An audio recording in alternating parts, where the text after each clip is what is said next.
मेरा नाम परवेज पिंडी भट्टी जाड़ न दर्द 350 400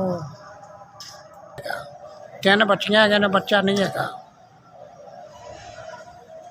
करके मसा टाइम पूरा हो रहा जी गुजारा हो रहा महंगाई बहुत हैगी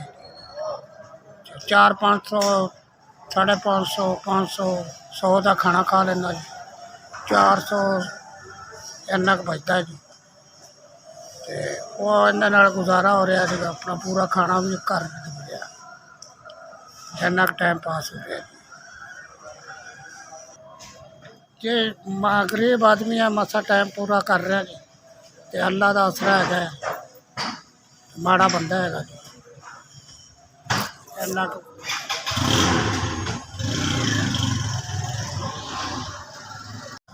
फोन नहीं है